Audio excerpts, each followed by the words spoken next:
Evan decided to study product design to learn how to look at the things he used in his daily life and see how he could make them better and cooler. David Kelly, the head of Stanford's famed design school, took Evan on as his advisee. One thing was clear, as he frequently put it: I'm not going to work for someone else. And this gave him freedom from the heavy grind of Stanford. Nobody would ever see his resume or grades, so he took classes for what he actually wanted to learn. So that's from one of the first chapters of the book that I want to talk to you a little bit about today. And it's called How to Turn Down $1 Billion, the Snapchat Story by Billy Gallagher. So this book might be a little different than the ones I've done in the past. Or I guess the podcast will be a little different, I should say. I'm going to go in chronological order, but there's just a lot of, when I went back and started preparing for this podcast, what I realized is a lot of my highlights, a lot of my notes, they're very short. They're like just one paragraph I wanted to pull out and bring to your attention, stuff like that. There's some areas where we'll get a little longer. Like I particularly find the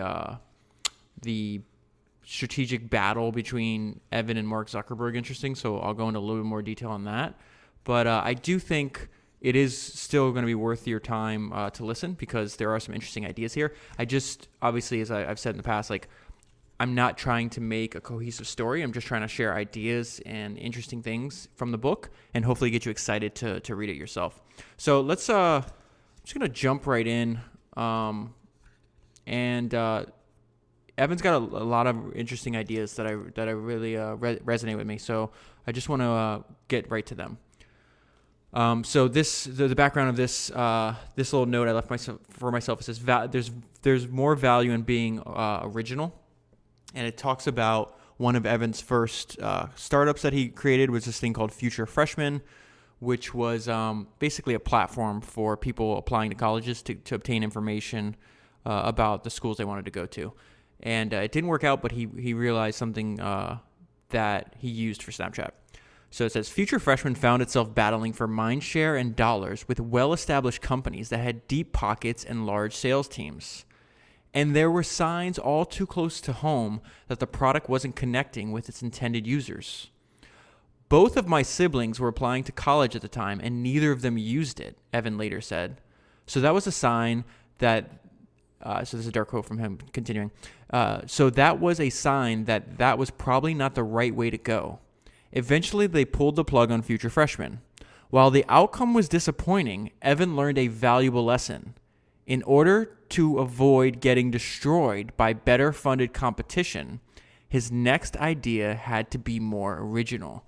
So it's kind of echoing something I've talked about a few times on the podcast, which is this idea of the blue ocean strategy, that you can wind up making a lot more money while simultaneously having less competition with more original ideas. So moving ahead a little bit in the book, as you can probably imagine from the title, How to Turn Down $1 Billion, that obviously was turning down the acquisition offer from Facebook a few years ago. And as such, throughout the book, there's a lot of Evan's insights as to why Facebook actually created the environment for Snapchat to grow.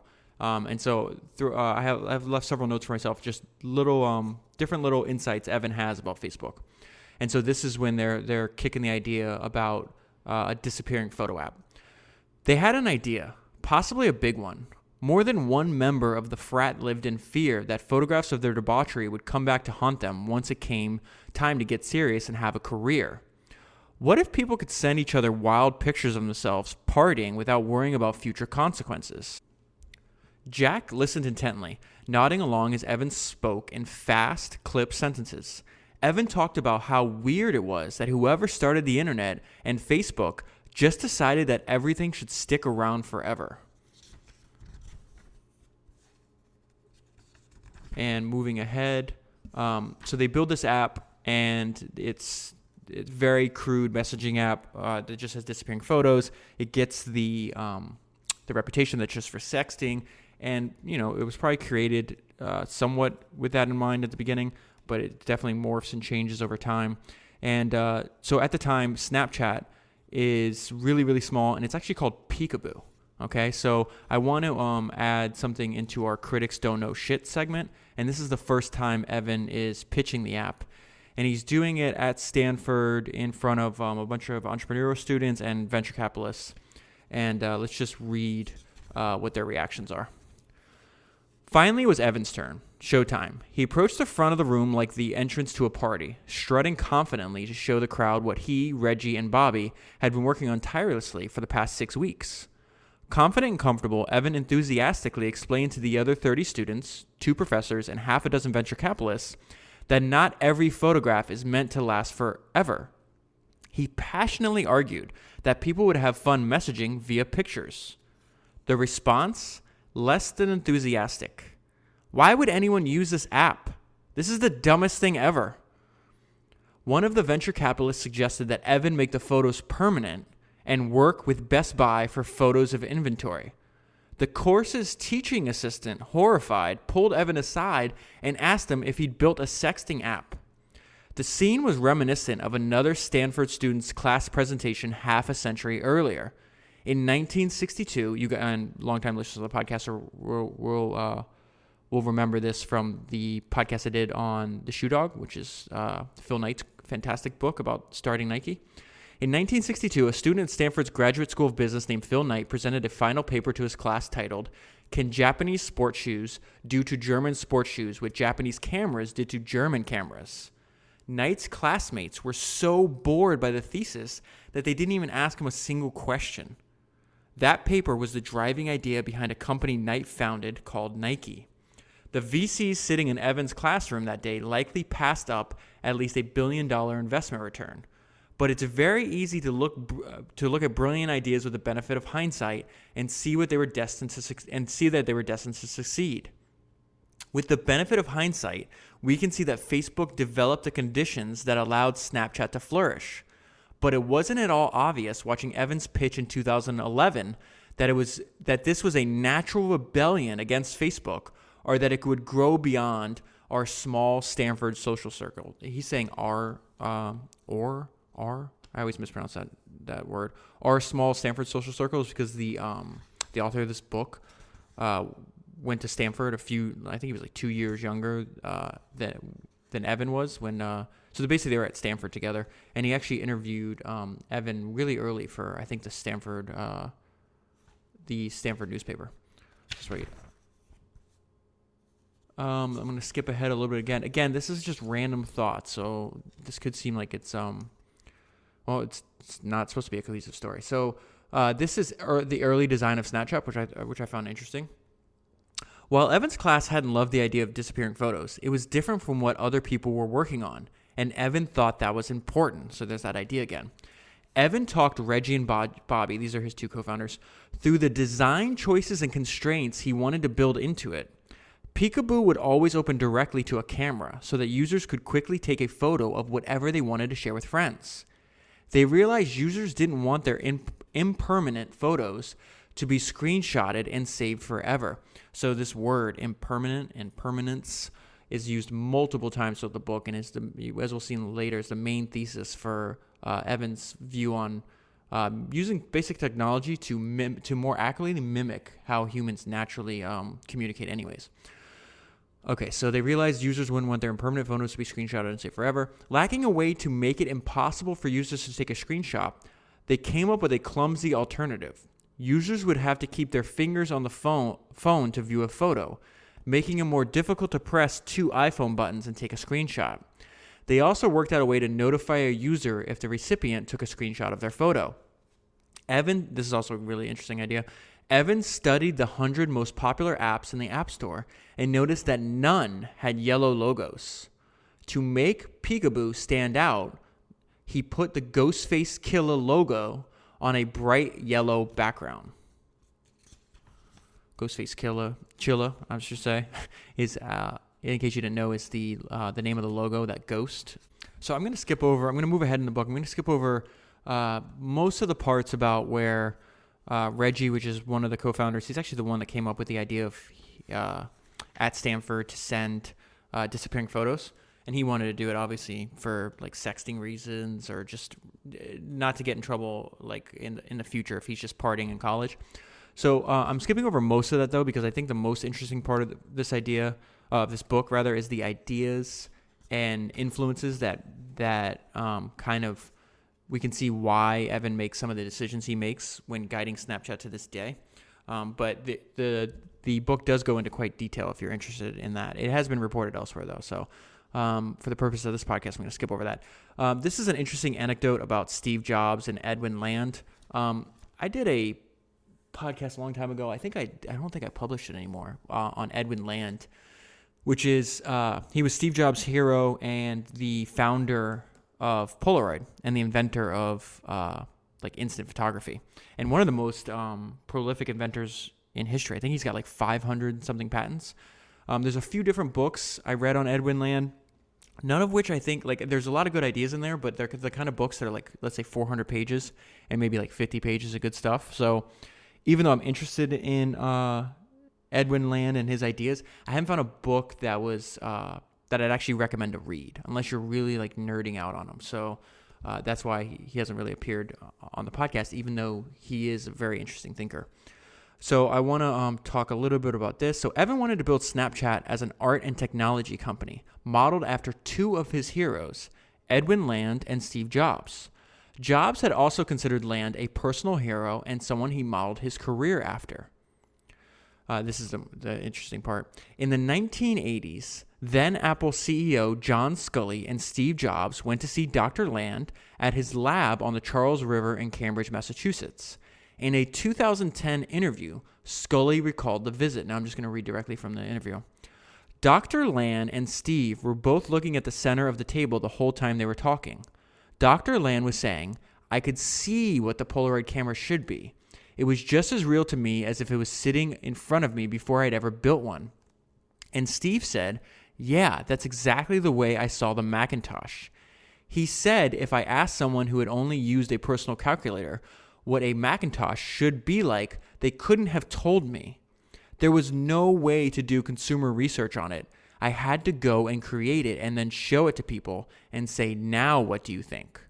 Both of them had this ability to not invent products, but discover products. I kind of like that idea. Both of them said these products have always existed. It's just that no one had ever seen them before. We were the ones who discovered them. That's the end of the John Sculley interview. Like Land and Jobs, Evan was more of a discoverer than an inventor. He explored the world around him in college and pulled Snapchat out of it. He also didn't believe users could tell them what they wanted. He simply had to discover what was next and show it to them.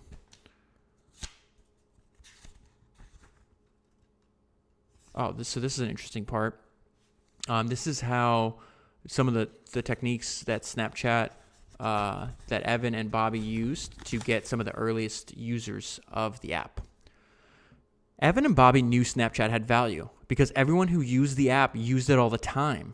They just needed to get it into more people's hands and make it grow, even if they had to force this growth at first. So they started showing it to people one-on-one, giving tutorials, explaining why it was fun, even downloading the app for them.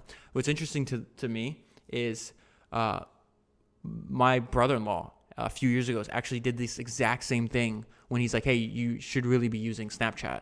And, you know, if you've used it before, especially less so now, but a few years ago, the UI was extremely confusing. So it's really helpful having somebody sit there and give you a little tutorial. And then once you have like that one-on-one like interaction, it's easy to see why Snapchat becomes so addicting. Continuing this, Evan was willing to try anything to get users. When he was home, he would go to the shopping mall and hand out flyers advertising Snapchat. I would walk up to people and say, "Hey, would you like to send a disappearing picture?" And they would say, "No," Evan later recalled. The next page, this is really interesting where one of their first big breaks comes from. So they're using an analytics dashboard called Flurry. So in October, Evan opened up Flurry, the analytics dashboard he was using to monitor Snapchat's users, and noticed that new users were signing up in Orange County, California, and their activity was spiking between 8 a.m. and 3 p.m. Evan's mother had told his cousin, a high school student, about Snapchat. She and her friends downloaded the app on school-distributed iPads, which blocked Facebook. They started using the app as a way to pass notes in class. Snapchat fed the high schoolers' desire for attention, as they could see what the recipient as they could see when the recipient opened their Snap. Snapchat started catching on in small clusters at various high schools in Orange County and Los Angeles that fall. Then, these high school students went home for the holidays and many found iPhones with front-facing cameras in their stockings.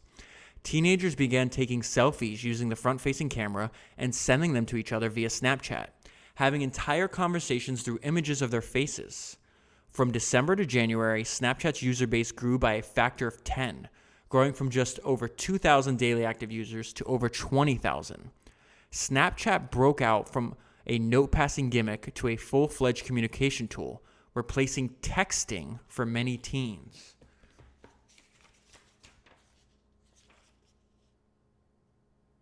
And so here's some more insights into the opportunity caused by Facebook. Facebook had become boring for teens, as they and their friends posted less content, less personal content, and often no content once their parents joined the social network. Facebook notifications, once a thrilling red marker signifying that you had your friend's attention, now came with a mark all as read button more reminiscent of an email inbox than a fun social app.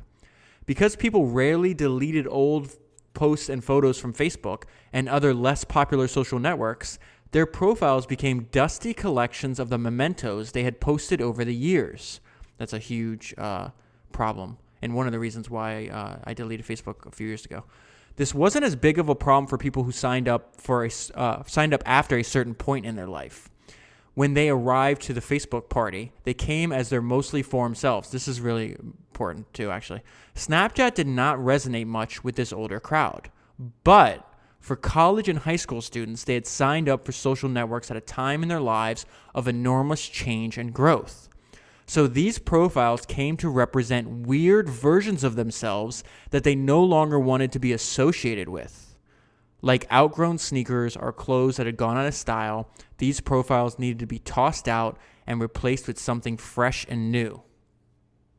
And of course, for people of this age, there was always the fear that something dumb they posted on social media would get them in trouble with their parents, college admissions officers, or their employers. Teenagers also felt, this is another good insight, teenagers also felt pressure to post the most glamorous representations of their lives on Facebook, Twitter, Instagram, and other social media sites to rack up likes. I love this one sentence. I love all this part. I keep saying it over and over again. Evan designed Snapchat as an antidote to this obsession with likes and retweets. Snapchat was not meant to be a social network. It was designed as a small, private network to share with your closest friends. Real quick, let me just interject here.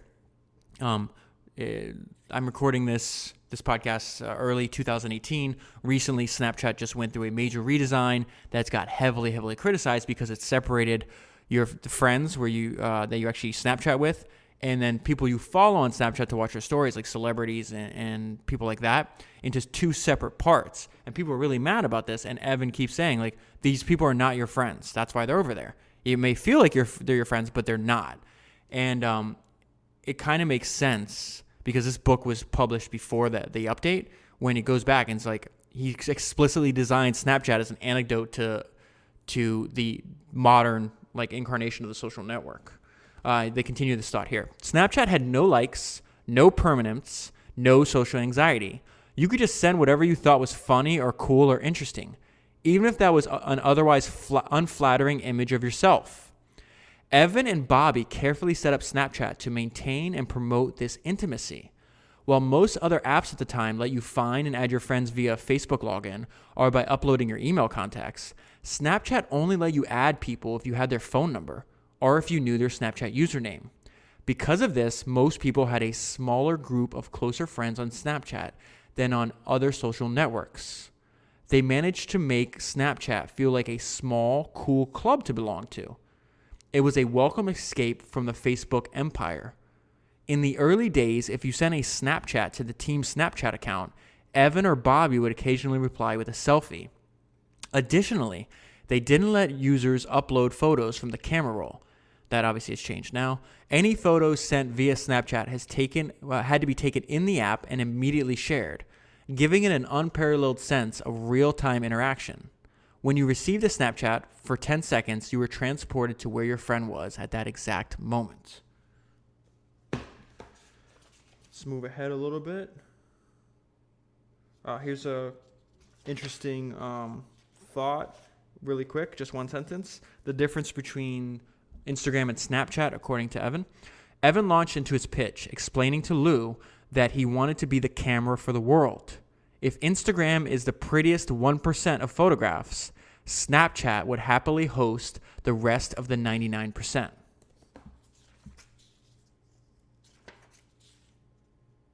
Another random sentence, which Evan's in the book several times saying this. He goes, "It seems odd at the beginning of the internet, everyone decided everything should stick around forever."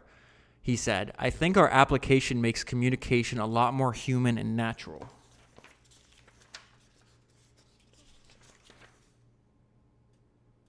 Another good idea. There's actually two good ideas on two adjoining pages here. And this is the problem with standard.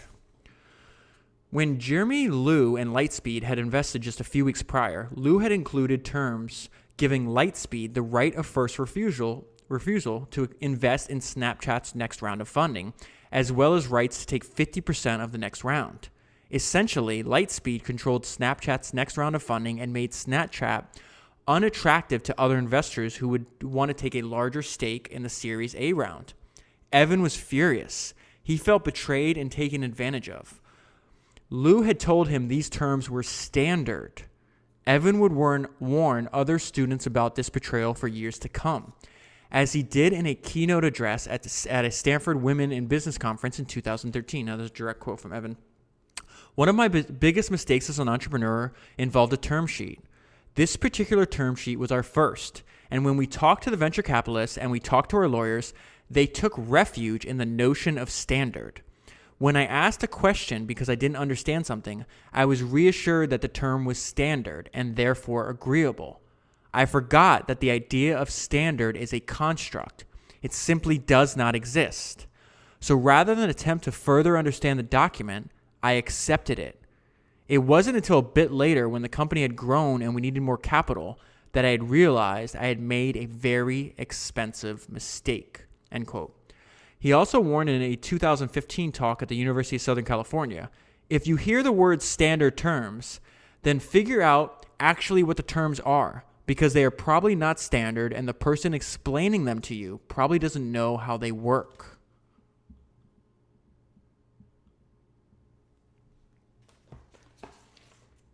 And then on the very next page, this is his idea on conforming.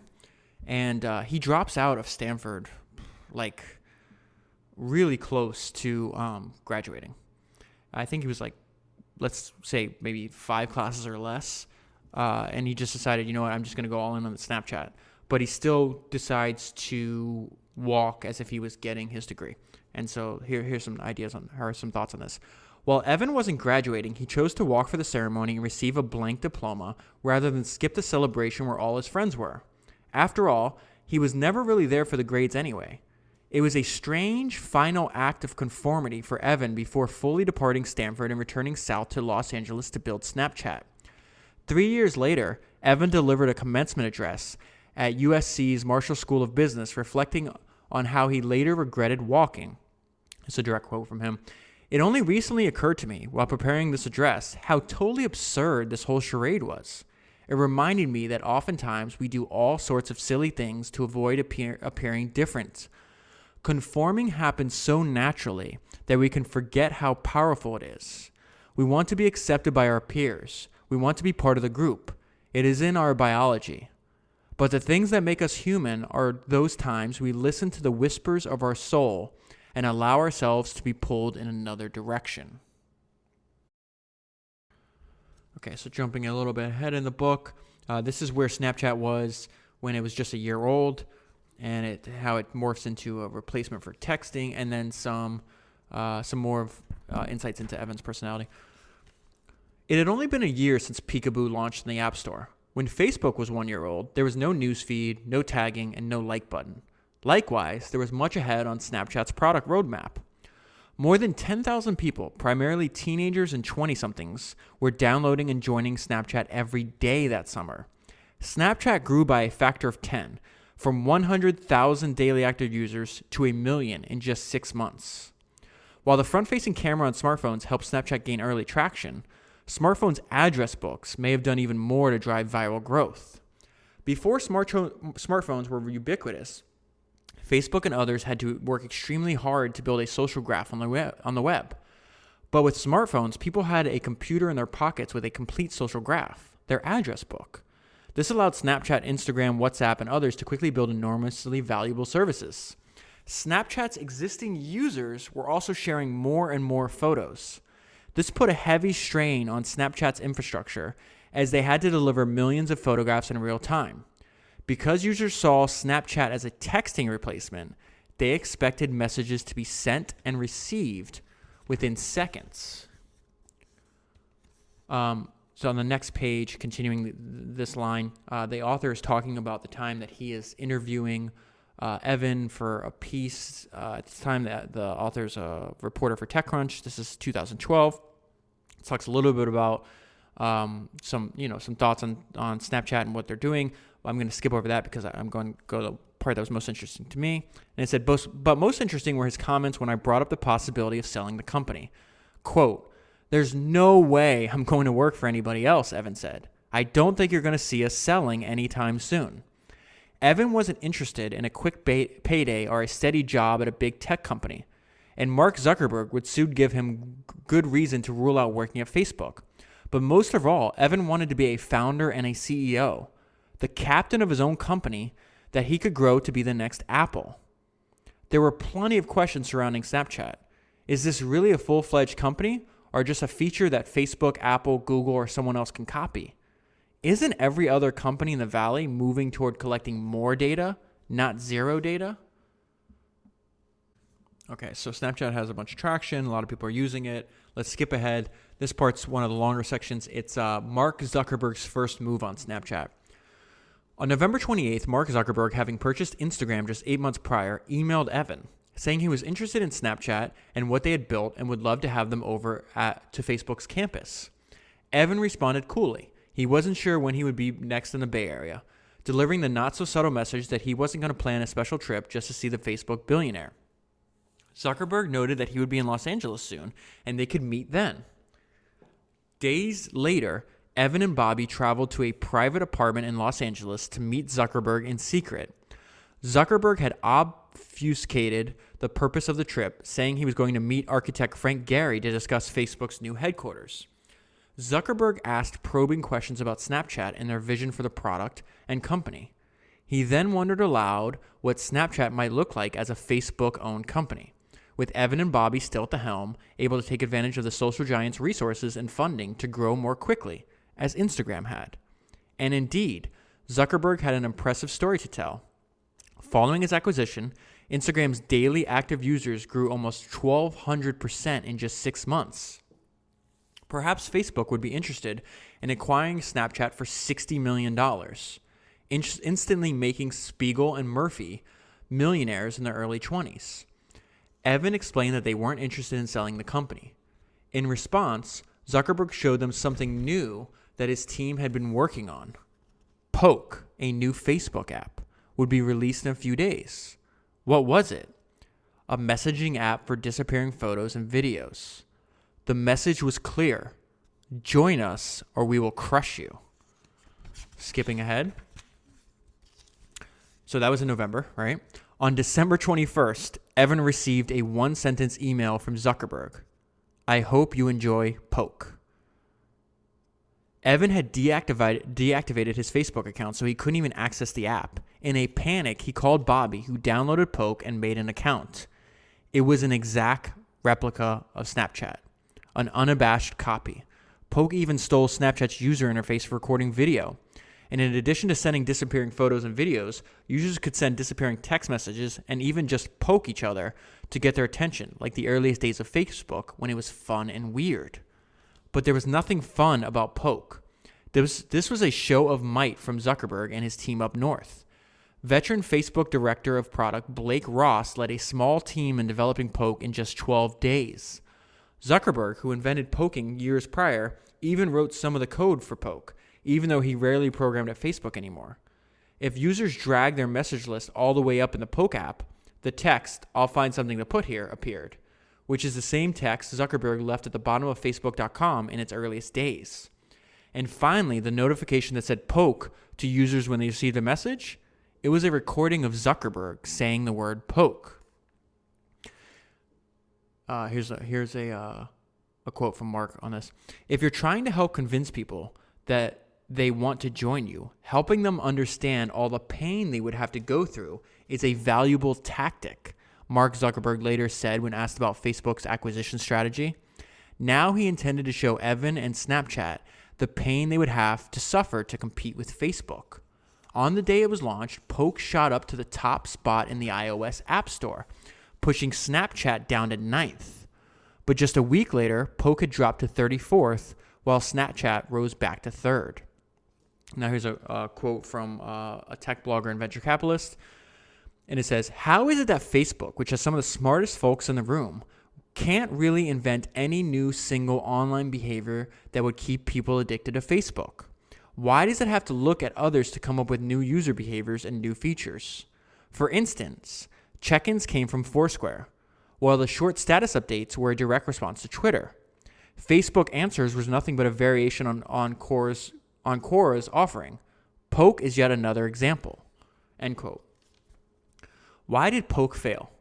It failed to solve any problems for young users who were more than happy with Snapchat, and it solved a problem that didn't exist for older users who still didn't get the appeal of disappearing content. Facebook's strategy with Poke was to have a family of separate, highly successful apps filling different user needs: Facebook, Messenger, Instagram, and Poke. Instagram, by far Facebook's coolest property, was still just single photo posts at the time, and had much more on its immediate product roadmap than adding impermanence. Poke was further hampered by the fact that teens were drawn to Snapchat because it was explicitly not Facebook, which was populated by their parents and collected everything they posted forever. Most of their friends were either on Snapchat or signing up by the day. They had no interest in Poke messaging with their Facebook friends, who they weren't friends with on Snapchat on Snapchat already. So why would they all pick up and leave Snapchat to share pictures on Poke when half the reason they had migrated to Snapchat was to try to escape the Facebook empire? Within weeks, it became clear that Poke hadn't just failed, it actively helped Snapchat. Searches for and mentions of Snapchat skyrocketed in the weeks following Poke's debut. More importantly, Zuckerberg's failing attempt at an acquisition and then clone validated the ephemeral messaging space and helped change the sexting narrative that had been dogging Snapchat. Despite users sharing over 1 billion images through the service, Snapchat struggled to be taken seriously. Many people, particularly those over 25, still thought of it as a sexting app or a toy. An internet revolution was going on, but all anyone wanted to talk about was sexting. By having the dominant, respected social network taking impermanent photos sharing seriously, Poke helped change the narrative, and Snapchat benefited enormously. The logic changed from, the photos disappear, Snapchat must be for sexting, to, Facebook made a disappearing photos app must be the next big thing. Evan would later call Poke the greatest Christmas present we ever had. Skipping ahead, these 2 sentences is just insight into Evan's personality. They're throwing a New Year's Eve party at Snapchat, and directly from the book. In a move seemingly antithetical to the company's mission, Evan had put "no photos please" on the party invites, hoping the lack of documentation would let everyone loosen up and have more fun. This illuminated an interesting contradiction in Evan. He wanted to throw big, inclusive parties, but he was also a very private, often secretive person. This is going to appear random, but it's honestly just an excuse for me to include yet another Jeff Bezos quote into the Founders Podcast. Longtime listeners will know that I think he's probably the most influential out-of-the-box thinker on business strategy these days. And so once I came across this quote, I highlighted it and I was like, this doesn't really fit into the story, but I think it's a great quote. And we could all use a little bit more of his ideas in our life. Amazon CEO Jeff Bezos summed up this idea in a letter to his shareholders, writing, now it's a direct quote from Jeff, "We all know that if you swing for the fences, you're going to strike out a lot, but you're also going to hit some home runs. The difference between baseball and business, however, is that baseball has a truncated outcome distribution. When you swing, no matter how well you connect with the ball, the most runs you can get is 4. In business, every once in a while, when you step up to the plate, you can score 1,000 runs. This long-tailed distribution of returns is why it's important to be bold. Big winners pay for so many experiments." I like Evan's insight on camera-enabled communication. Let's go into a direct quote from Evan. "People wonder why their daughter is taking 10,000 photos a day," Evan later said. "What they don't realize is that she isn't preserving images. She's talking. It's not about an accumulation of photos defining who you are. It's about instant expression and who you are right now. Internet-connected photography is really a reinvention of the camera. And what it does is allow you to share your experience. It allows you to share your experience of the world while also seeing everyone else's experience of the world, everywhere, all the time."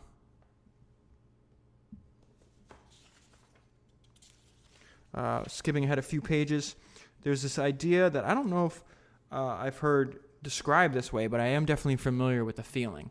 And they're going to call it digital dualism. Evan turned his attention to Nathan Jurgensen, a PhD student at the University of Maryland. In 2011, Jurgensen, writing on a social sciences blog called Cyborgology, introduced a term he called digital dualism, arguing that the distinction between the virtual and real worlds is a fallacy. He rejected the distinction between quote-unquote real and quote-unquote virtual worlds, or the notion that we live and act one way in person, but build and create a separate identity online. In Jurgensen, Evan found a provocative thinker who managed to capture and describe Snapchat's core ethos before he had even heard of the app. Jurgensen would go on to influence Evan's thinking and Snapchat's strategy in a deep way. In February 2013, Jurgensen wrote about Snapchat. Quote, "The tension between experience for its own sake and experience we pursue just to put on Facebook is reaching its breaking point. That breaking point is called Snapchat." After reading the piece in the New Inquiry, a non-profit digital magazine, Evan reached out to Jurgensen and convinced him to join Snapchat as a researcher. It is rare for a startup to hire someone so early just to focus on research and new thinking. They may not be directly relevant to a product. Jurgensen would speak with Evan often, and Jurgensen's thoughts and writings eventually had a significant impact on the way Evan thought about Snapchat, social media, and the internet more broadly. Evan would frequently quote Jurgensen and discuss his ideas in interviews with journalists.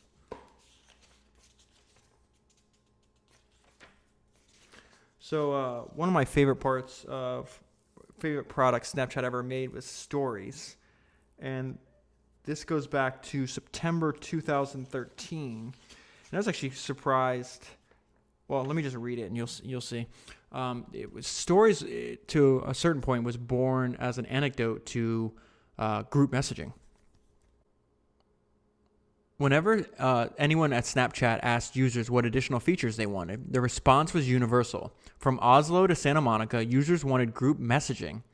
Tired of combing through their list of contacts to send a funny picture to everyone in their clique, users wanted to be able to create a group the way they could in text messages and other messengers. But Evan and the Snapchat team worried that group messaging would kill the magic of Snapchat. If users could easily fire off mass Snapchats to big groups of people all the time, it might destroy the vibe they had worked so hard to create. Was there a better way to create a one-to-many sharing tool than group messaging? Evan and his team knew what they didn't want to create. One of Evan's strengths is his ability to see issues in his social feeds and circles and extrapolate them broadly to get into the heads of users.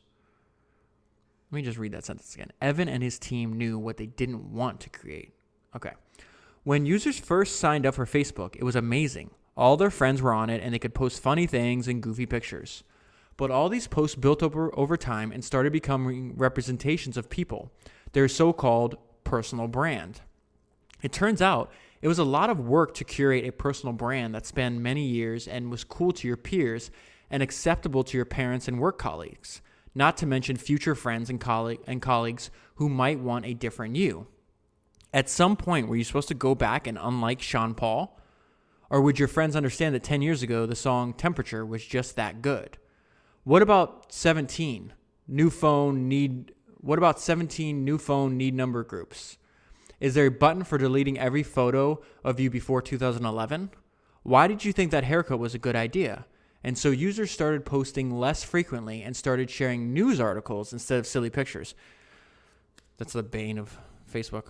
The spontaneity, goofiness, and lightness of social media was replaced. Instead of throwing Polaroids at friends across the room, you were curating a gallery of professionally framed, high-gloss photos. A Snapchat rebuild of the newsfeed would obviously have to be impermanent. All of the content would disappear at some point, like the disappearing messages. That way, users would feel comfortable posting whatever suited their mood in the moment without worrying about how it would look months and years later. To get away from the manicured photos filling Instagram and Facebook competing for likes, Snapchat's feed would do away with likes and comments. Oh, that's one of my favorite parts of it. Users could post whatever they wanted, and if their friends really wanted to respond, they could send them a reaction Snapchat. Now we're going to go into a little bit more of the thinking behind stories. Evan argued that it was awkward and insincere when people pretended in real-world interactions that they hadn't been watching their friends' lives unfold via social media. So he argued, why not just show people who's watching their stories? There was some concern that this would deter people from watching as many friends' stories, but ultimately they decided this risk was worth taking for the trade-off of addicting users to seeing all of their friends who had watched their story. This list turned out to be a psychological candy for users, as they could scroll through and see exactly who had watched their story. This is an interesting part. This phenomenon was by no means new. MySpace founder Tom Anderson said the number one feature that MySpace users begged for was who's viewed your profile.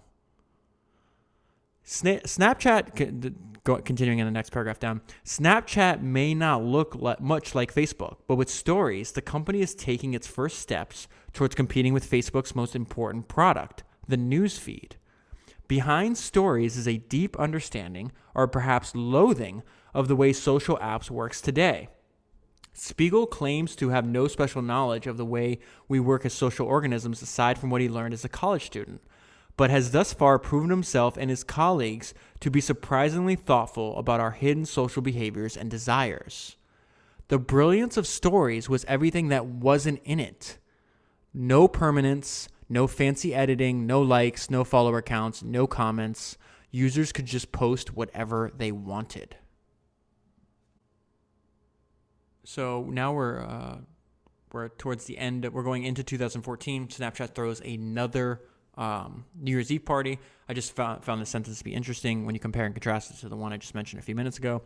Unlike the previous year's bash, where they simply asked that you not take photos, this year's security confiscated everyone's phones at the doors.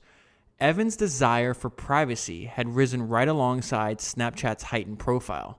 Deciding our phones were a good trade for the open bar, we entered the party. This is also interesting. Something to talk about in the book is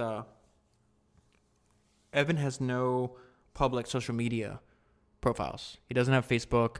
I think he stopped using Twitter, and his Snapchat is not public, which is really bizarre. And I don't mean that as a pejorative.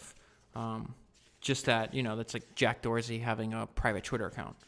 But it kind of, now that I've read this book and have a few more insights into who he is, it kind of makes sense. Okay, so one of my favorite parts of the book is they use a lot of his own words. So this section's a little longer, but it's Evan's framework for what he calls the more personal computer. And you'll start to see more of like his philosophies taking shape, and we can kind of guess how it affects the way he creates products. Okay, so he's he's giving a speech in January 2014. So I'm just going to jump into the paragraph before he starts talking, and I'm just going to read his words. Okay, so first he talked about how Steve Jobs tied man to machine with the creation of the iPhone, letting users bring computers with them wherever they go, tied uniquely to them by a phone number. He argued that this should be called the more personal computer era rather than the post-personal computer era. Then he unveiled his framework for Snapchat, through which everything, acquisitions, new features, and revenue was developed. So let's go directly to his words here now. Internet everywhere means that our old conception of the world separated into an online and offline space is no longer relevant. Traditional social media required that we live experiences in the offline world, record those experiences, and then post them online to recreate the experience and talk about it.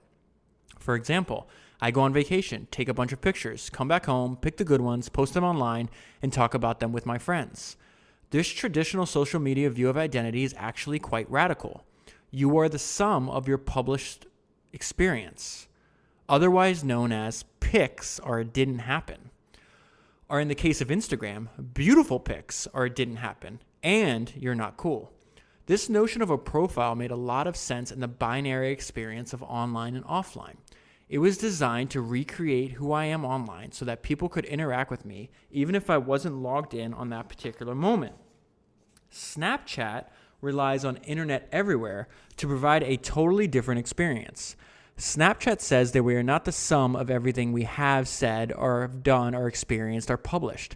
We are the result. We are who we are today, right now. We no longer have to capture the real world and recreate it online. We simply live and communicate at the same time. Communication relies on the creation of media and is constrained by the speed at which that media is created and shared. It takes time to package your emotions, feelings, and thoughts into media content like speech, writing, or photography. Indeed, humans have always used media to understand themselves and share with others. And then he goes on to quote Robert Burns, "Oh, would some power the gift give us to see ourselves as others see us." When I heard that quote, I couldn't help but think of self-portraits, or for us millennials, the selfie. Self-portraits help us understand the way that others see us. They represent how we feel, where we are, and what we're doing. They are arguably the most popular form of self-expression. In the past, lifelike self-portraits took weeks and millions of brushstrokes to complete. In the world of fast and easy media creation, the selfie is immediate. It represents who we are and how we feel right now. And until now, the photographic process was far too slow for conversation. But with fast and easy media creation, we are able to communicate through photos, not just communicate around them like we did on social media. That's a really good, interesting insight. When we start communicating through media, we light up. It's fun. The selfie makes sense as the fundamental unit of communication on Snapchat because it marks the transition between digital media as self-expression and digital media as communication. And this brings us to the importance of ephemerality at the core of conversation. Snapchat discards content to focus on the feeling that content brings to you, not the way the content looks. This is a conservative idea, the natural response to radical transparency that restores integrity and context to a conversation. Snapchat sets expectation around conversation that mirror the expectations we have when we're talking in person. That's what Snapchat is all about. Talking through content, not around it. With friends, not strangers. Identity tied to now, today. Room for growth, emotional risk, expression, mistakes, and room for you. That one sentence. That is what Snapchat is all about. Talking through content, not around it. With friends, not strangers. When I read that, especially the with friends, not strangers part, immediately thought, again, going back to the new Snapchat redesign, which is getting killed by most critics. He's very explicit, and why he won't change it back, too. You're supposed to be communicating with friends, not strangers, and celebrities are not your friends. They're just trying to, in most cases, just trying to sell you something. That is completely antithetical to think about like Instagram influencers or following Kevin Hart on Facebook or anything else. Like they're not your friends. That's actually a really good point.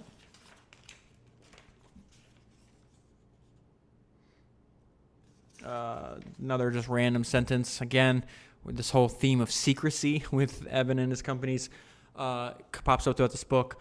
This is just one sentence. Two sentences actually. Snapchat never announces its acquisitions. One day, the startup is fully functioning independently. The next, employees are telling their friends that they are moving to LA and can't say any more. Skipping ahead. This is really interesting. I've mentioned how I really like the podcast Exponent. And if you listen to this podcast, you probably like that. They do a much better job than I do, even though it's different content. They go into really deep. Each episode's usually about one thing. And they go deep into like the strategy behind why certain businesses, mostly technology companies, do what they do. And I learned a lot because one of the co-hosts lives in, I think it's Taiwan. And they talk a lot about messaging apps in Asia and how they make money. And it's just a different experience than I've had just living in the United States and dealing with like the major social media properties that we have here. And they've also on some episodes they've talked about Snapchat and how it's more of a messaging app than it is a social network, which kind of echoes some of the quotes that we're seeing from Evan here. So I just want to the book goes into how Snapchat studied some of the messaging apps in Asia and specifically how they make money. So learning about this stuff is interesting to me. So I just want to read a few paragraphs on that here.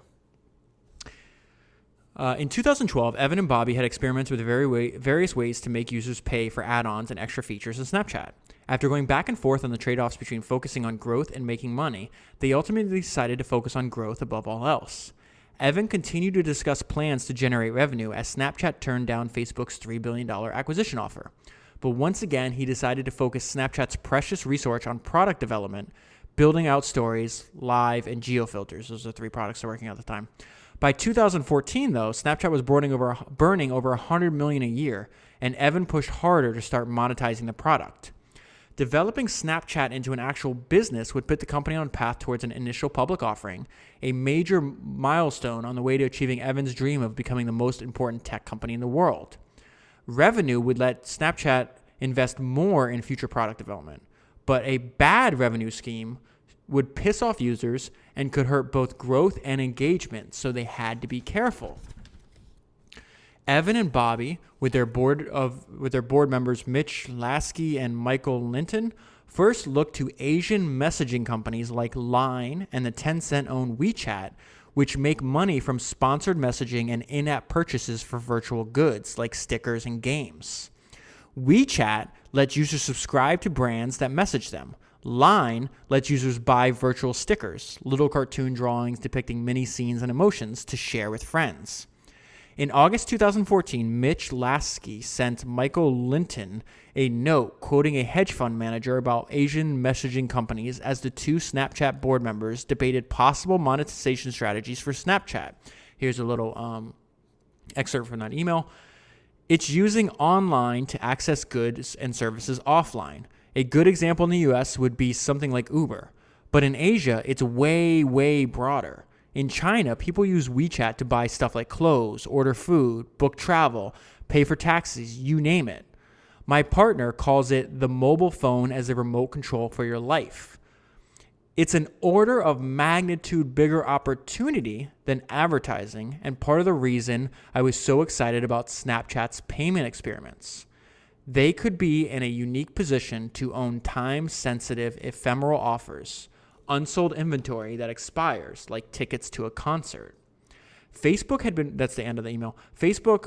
Now going on to the next paragraph. Facebook had been positioning Instagram as an advertising property, aligning its crown jewel acquisition with what it did best. Snapchat could potentially lead the way in online to offline in the US. In China, people do everything inside one app, WeChat. So operating systems like iOS and Android have much less power. That whole idea that in China everything is done in WeChat and that it weakens the actual owners of the operating system. There's a great Exponent podcast on that. If you just Google Exponent and WeChat, they've talked about it a few times. But if you're interested, I'd go listen to the podcast. I highly recommend it. If Snapchat could become a dominant offline a dominant online to offline player, it could have as much of the platform power that Apple and Google enjoy. All right, so this is Evan on brands being social. Unlike other social companies like Facebook and Twitter, Snapchat did not encourage brands to develop their own organic followings on the app. Facebook and Twitter had previously courted media organizations and businesses to create accounts and pages so users could like and follow them. In sharp contrast, Evan told reporters he found it annoying when brands tried to act like people on Snapchat by creating an account.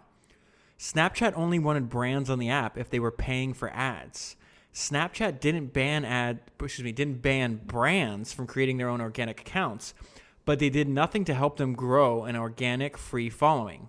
In one sense, this was good for companies and brands, as they knew exactly what game they were playing with Snapchat, unlike Facebook, Twitter, and others, who spent years telling them to grow their following, only to turn around and charge them to have their posts seen by all of their followers. I love this idea, and I have to say I agree with him when he says, Evan told reporters he found it annoying when brands tried to act like people on Snapchat by creating an account. Just in general, there's tons of brands that I love, the products they make, but I don't need to hear from them constantly. I don't want them popping up on the apps I use. I do want to be aware, like if Apple's a great example of this because they built the most, at the time I'm recording this, the most successful company in history, and they didn't do it through social media.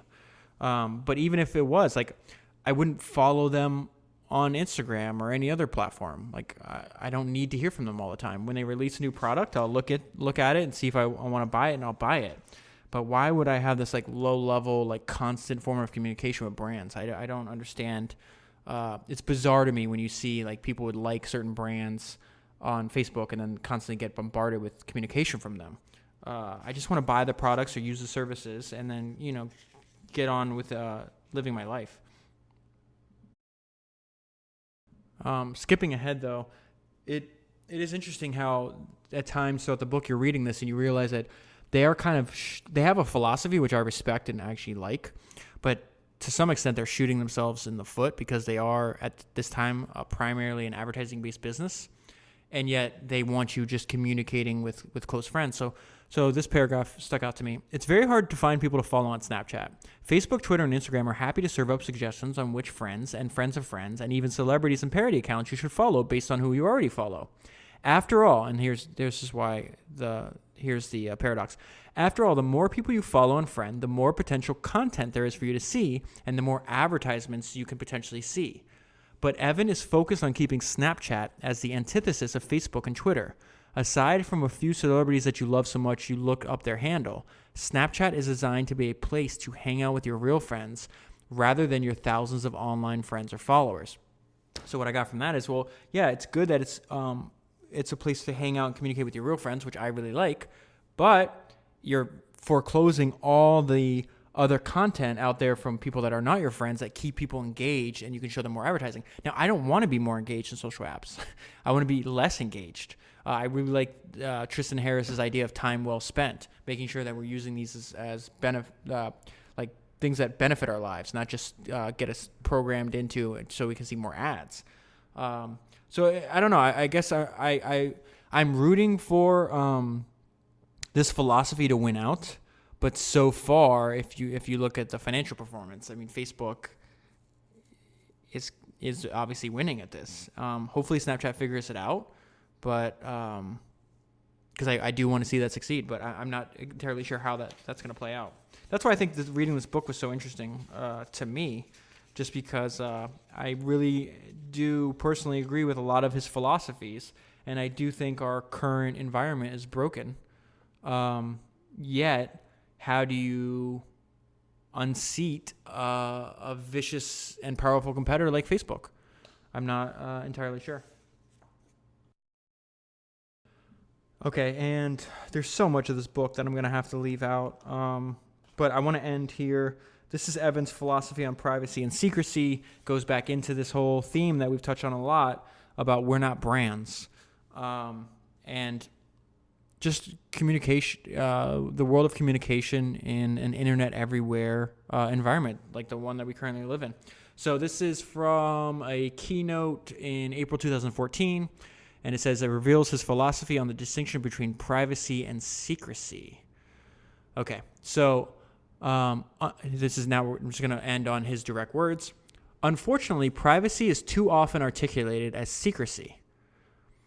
When, as Nissenbaum, and he's quoting Helen Nissenbaum, who was a professor of media, culture, and communication at New York University. So let me start that over. Unfortunately, privacy is too often articulated as secrecy. When, as Nissenbaum points out, privacy is actually focused on an understanding of context. Not what is said, but where it is said and to whom. Privacy allows us to enjoy and learn from the intimacy that is created when we share different things with different people in different contexts. That, to me, is really just picking up on a fundamental truth of human nature. We share different things with different people in different contexts. Therefore, why are our social apps just a one-to-many? It doesn't actually make sense. So back to this. He's quoting Milan Kundera, who's a French writer and philosopher. Kundera writes, in private, we bad-mouth our friends and use coarse language. That we act different in private than in public is everyone's most conspicuous experience. It is the very ground of life of the individual. Curiously, this obvious fact remains unconscious, unacknowledged, forever obscured by lyrical dreams of the transparent glass house. It is rarely understood to be the value one must defend above all others, end quote. That's the end of Kundera's quote, going back to Evan's quote. In America, before the internet, the division between our public and private lives was usually tied to our physical location, our work, and our home. The context in which we were communicating with other friends and family was clear. At work, we were professionals, and at home, we were husbands, wives, sons, and daughters. On the internet, we organize information by its popularity in an attempt to determine its validity. This is actually a really important point. So let me start that again. On the internet, we organize information by its popularity in an attempt to determine its validity. If a website has been referenced by many other websites, then it is genuinely determined to be more valuable or accurate. Feelings expressed on social media are quantified, validated, and distributed in a similar fashion. Popular expression becomes the most valuable expression. Social media businesses represent an aggressive expansion of capitalism into our personal relationships.